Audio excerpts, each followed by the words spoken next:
Okay, so the first thing I want to show you is students that have the Google Premium rights have these collector highlights, these highlighters in this collect highlights feature. All students could get this by going to add-ons and get add-ons, and by entering text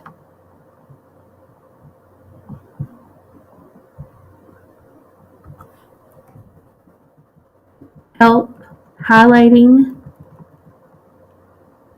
study skills, I think it's called.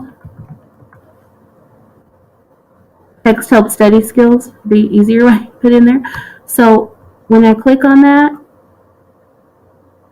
even if I don't have premium rights, I can get those highlighter tools. So then the way I activate it is I go to my add-ons, text help study skills, show highlighting tools. And now if I'm a student that doesn't have the premium features, I can still have access to highlighter tools and collect highlighting just like the premium features has up here. Okay? So select students have access to the premium features, but if you don't have them, you go to add-ons, type in text help, highlighting tools, and then your highlighting tools will show up in add-ons, and you just click on it and say show highlighting tools, and it'll come up here on the side. So the reason I want to show you this is because maybe if you start out having them like color code the certain subtopics, then if it's set up in like this template, which I can share with you, when they add something, let's say you have students, they're looking through their books, maybe writing is a barrier, they can use speech input through tools and voice typing for everybody. Or if you have the premium features, you just use this little headset right here for speech input.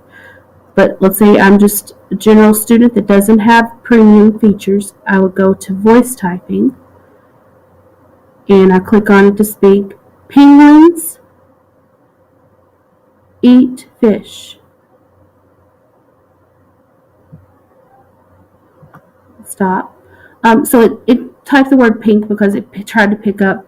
I clicked it before I was really ready to say what I was going to say, so it picked up part of that. But if I'm a student that has premium features, I just click here. If not, I can get through the tools section, voice output, through the add-on section, the highlighting tools. So let's say I'm reading and I know everything that I read. If it's something about diet, I'm going to put it in my organizer under diet, and it's going to show up blue. And then let's say I made characteristics pink. I've already set this template up so like whenever you enter something in, it automatically shows up pink. That's just to kind of get an organization tool started.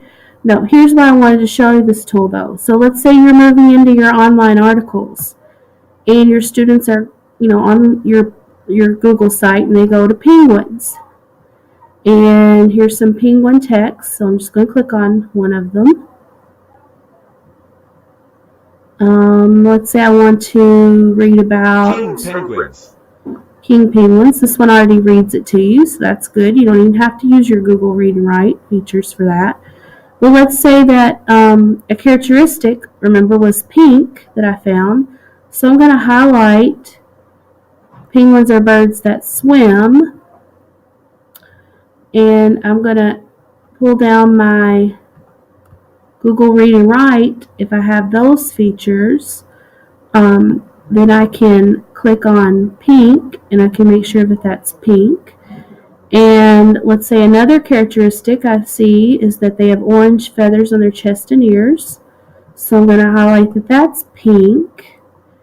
And then that their wings are flippers. So that might be another characteristic. So that's pink.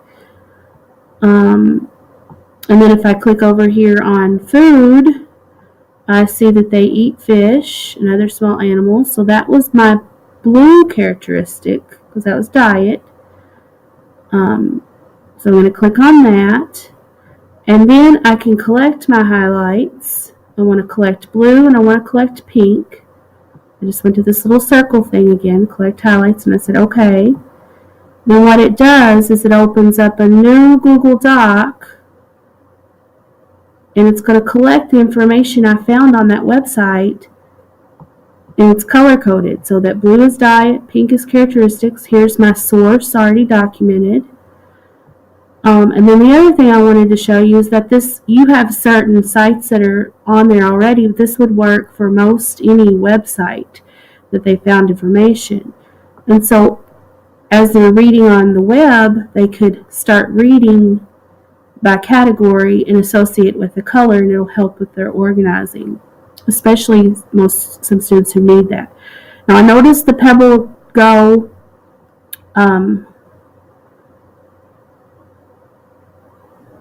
the text highlighting tool didn't pop up, so that's going to be maybe for students who don't have the premium features. They highlight their information and then paste it in their Google Doc, and then they can go back and kind of categorize. Like if it's in blue, they can open up their add-ons for text help study skills and highlight everything. So it's kind of like backwards, like we were talking about earlier. They find all their information first, and then they kind of categorize it. Like if it's diet, it's blue. If it's characteristics, it's pink. That kind of thing will just help with organization. Let's see if they're in just a Penguins article. I'm just going to pull up a generic one. Encyclopedia.com.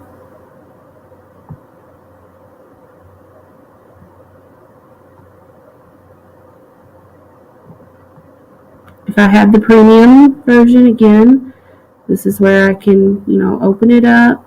I can hear it, even if it's not built in, and I need to hear this.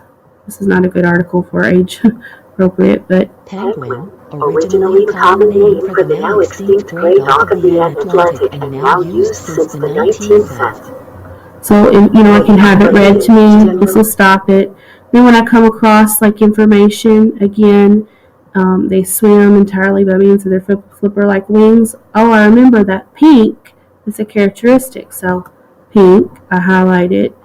As I continue reading, I notice that they have stiff feathers that help insulate them, that they're waterproof when oiled. Those are another characteristics I might want, so I click pink. And then so I can collect this information as I go, and these are not even websites that this is just a website in general.